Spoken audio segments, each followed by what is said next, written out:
The Grand Blackwood Hotel stood tall against the backdrop of the stormy night. Lightning flashed, revealing its imposing structure. The hotel was old, its facade cracked and weathered. Secrets whispered from every corner. It was the kind of place that sent shivers down your spine. The Grand Blackwood had a dark history, filled with tales of tragedy and unexplained events. Locals whispered about a curse, about souls trapped within its walls. Many guests had checked in but never checked out. Their stories were now part of the hotel's grim legend. Among all the rooms in the Grand Blackwood, none were as feared as room 606. It was on the top floor, at the end of a long, dimly lit corridor. The air around it always felt heavy, as if an unseen presence lingered.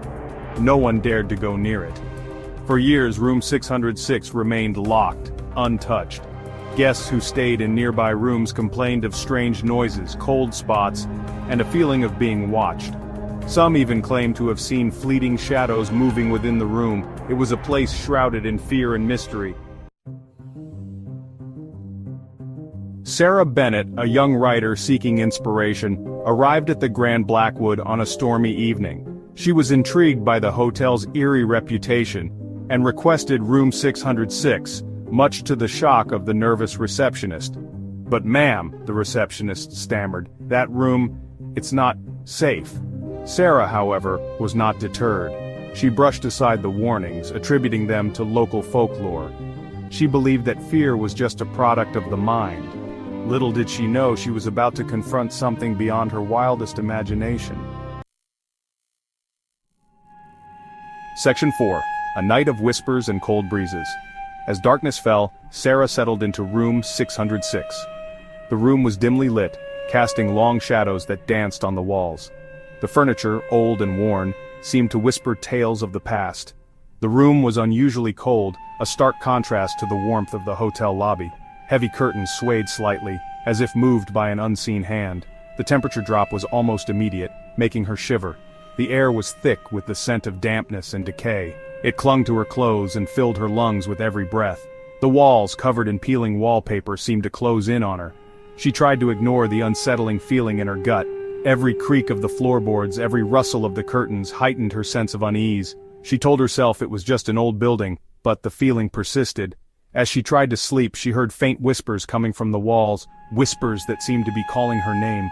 The voices were soft, almost indistinguishable, but unmistakably there. They seemed to ebb and flow like a distant conversation. A cold breeze seemed to emanate from nowhere, sending chills down her spine. It was as if the room itself was breathing, exhaling cold air that wrapped around her like a shroud.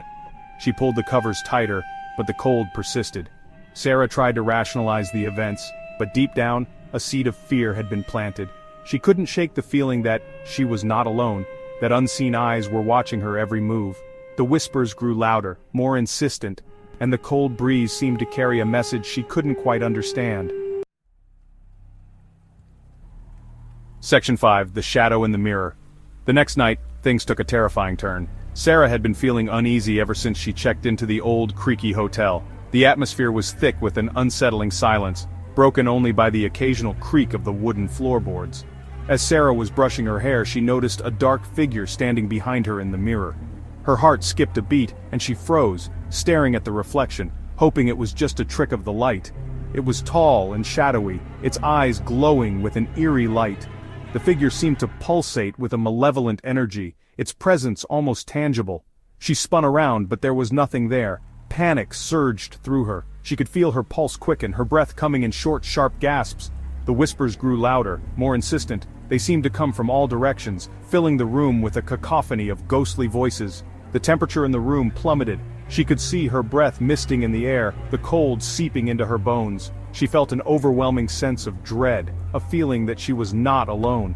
The room seemed to close in on her, the walls pressing in with an invisible weight.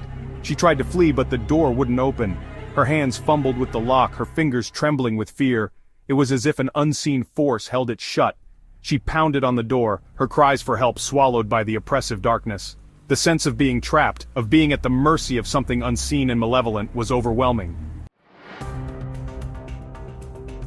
Section 6. The Hotel's Secret.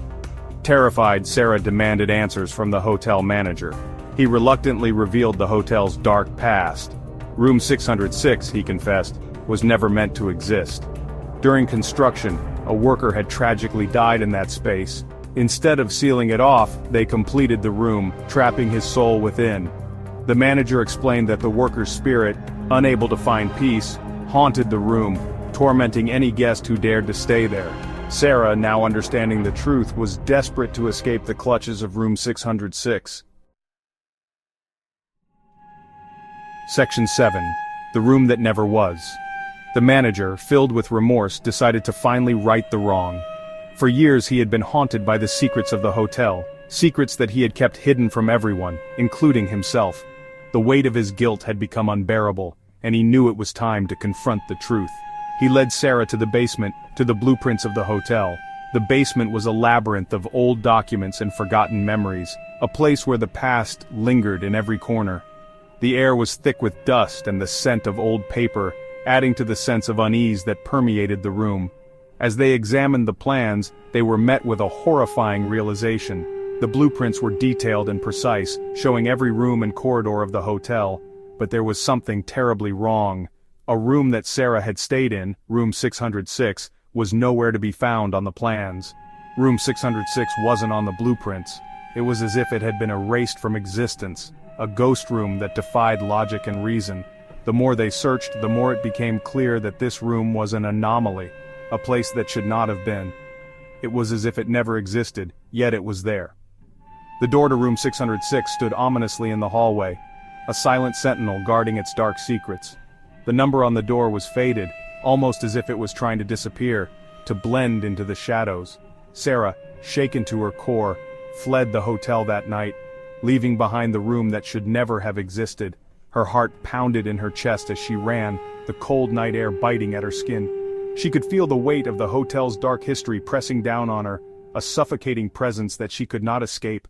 The experience left an indelible mark on her psyche, a chilling reminder of the unseen forces that may lurk in the shadows.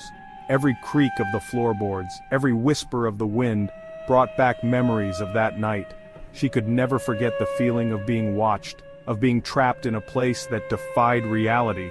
The Grand Blackwood Hotel stood as a testament to the darkness that can reside in the most unexpected places, a grand facade hiding a sinister secret.